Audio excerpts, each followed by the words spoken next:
നമസ്കാരം. നമ്മുടെ എല്ലാം വീട്ടുമുറ്റത്തും വഴിയോരങ്ങളിലും കാണുന്ന വളരെ ലളിതമെന്ന് തോന്നുമെങ്കിലും ഔഷധ ഗുണങ്ങളാൽ സമ്പന്നമായ ഒരു ചെടിയാണ് മുക്കുറ്റി. പലപ്പോഴും നമ്മൾ ഇതിനെ ഒരു സാധാരണ കളയായി കരുതി അവഗണിക്കാറുണ്ട്. എന്നാൽ പല ആയുർവേദ മരുന്നുകളുടെയും ഒരു പ്രധാന ചേരുവയാണ് മുക്കുറ്റി. എന്തൊക്കെയാണ് മുക്കുറ്റിയുടെ പ്രധാന ഔഷധ ഗുണങ്ങൾ എന്ന് നോക്കാം.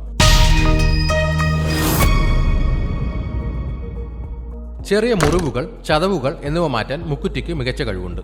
മുക്കുറ്റി ഇടിച്ചു പിഴിഞ്ഞ നീര് മുറിവുകളിൽ പുരട്ടുന്നത് രക്തസ്രാവം നിർത്താനും മുറിവുകൾ ഉണങ്ങാനും സഹായിക്കും. ഇതിന് അണുബാധകളെ നശിപ്പിക്കാനുള്ള കഴിവുണ്ട്. പണ്ടുകാലത്ത് പനിക്കും ജലദോഷത്തിനും മുക്കുറ്റി നീര് ഉപയോഗിച്ചിരുന്നു. മുക്കുറ്റി സമൂലം ഇടിച്ചു പിഴിഞ്ഞ നീര് തേൻ ചേർത്ത് കഴിക്കുന്നത് പനി കുറയ്ക്കാനും പ്രതിരോധശേഷി വർദ്ധിപ്പിക്കാനും സഹായിക്കും. ദഹന പ്രശ്നങ്ങൾക്കും വയറുവേദനയ്ക്കും മുക്കുറ്റി ഫലപ്രദമാണ്.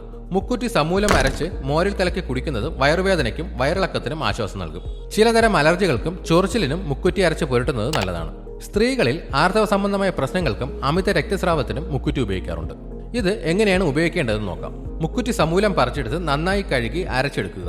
ഈ പേസ്റ്റ് മുറിവിലോ ചതവിലോ പുരട്ടാം, അല്ലെങ്കിൽ ഇതിന്റെ നീര് പുരട്ടുകയോ ചെയ്യാം. പനിക്കും മറ്റ് ആന്തരിക പ്രശ്നങ്ങൾക്കും മുക്കുറ്റി സമൂലം വൃത്തിയാക്കി ചതച്ച് നീരെടുത്ത് കഴിക്കാം. 1 ടീസ്പൂൺ നീരിൽ അല്പം തേൻ ചേർത്ത് കഴിക്കുന്നത് നല്ലതാണ്. വയറുവേദനയ്ക്ക് മുക്കുറ്റി സമൂലം അരച്ച് മോരിൽ കലക്കി കുടിക്കുകയും ചെയ്യാം. ഇതുപോലെയുള്ള ഹെൽത്ത് ടിപ്സിനായി ഈ ചാനൽ ഇപ്പോൾ തന്നെ സബ്സ്ക്രൈബ് ചെയ്യുക.